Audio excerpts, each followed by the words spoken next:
कोल्हापूर जिल्ह्यातला मोर्चा आम्ही या ठिकाणी काढलेला. आता एक 15 मिनिटात या मोर्चाला प्रत्यक्ष सुरुवात त्या ठिकाणी होईल.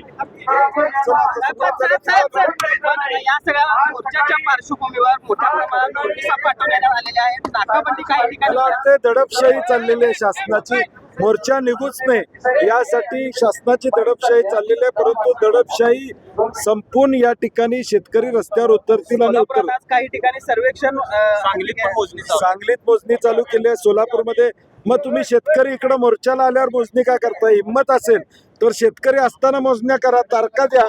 मग शेतकरी आमचे दाखवतील मोजणीला आलेल्या लोकांचं काय करायचं ते. काय अल्टिमेटम असणार आहे का? नाही, आम्ही आज दुपारी परत बसू आणि त्याच्यानंतर 12 जिल्ह्याची भूमिका या ठिकाणी निश्चित करू.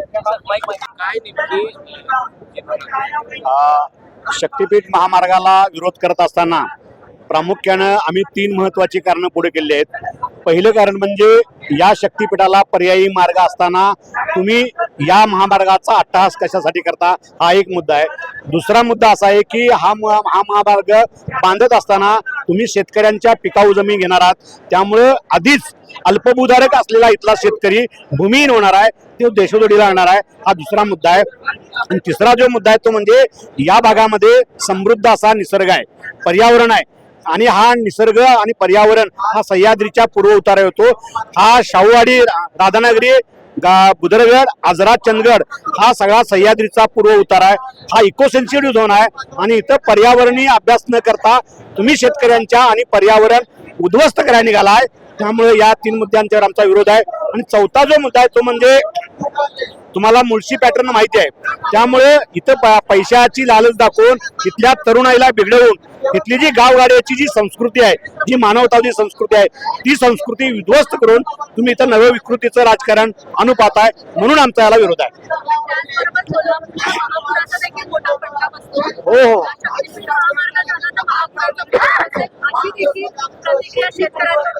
हो.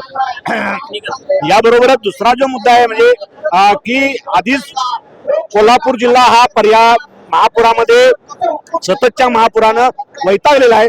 शक्तीपीठ महामार्ग झाला तर त्याचे भराव आणि पूल यामुळे मोठा महापूर येणार आहे.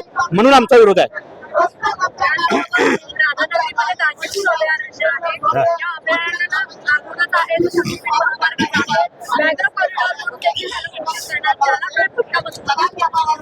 खरं तर तुम्ही बघता आहात की गेले अर्धा वर्ष इथला शेतकरी हा वन्य प्राण्यांच्या बरोबर संघर्ष करून कशी तरी शेती पिकवतोय. एकदा का शक्तीपीठ झाला तर पुन्हा एकदा शेतकरी विरुद्ध वन्य प्राणी असा एक मोठा संघर्ष या विभागामध्ये उभा राहणार आहे. म्हणूनच आमचा या मोठ्या प्रकल्पाला विरोध आहे.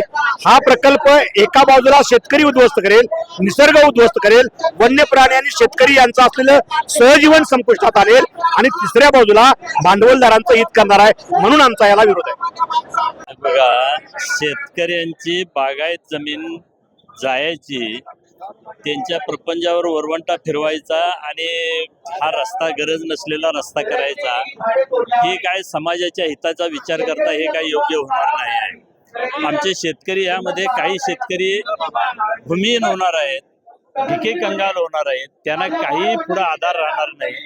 ज्या जमिनीवर आमच्या अनेक पिढ्या जगल्या, त्यांच्या पिढ्यातलं अनेकांचं शिक्षण झालं, त्यांना चांगल्या नोकऱ्या मिळाल्या, त्या जमिनी आता आम्ही जर सरकारला जर अशा फुकापासरी द्यायच्या झाल्या तर हे काय बरोबर होणार नाही. शेतकरी हे काय करू देणार नाही.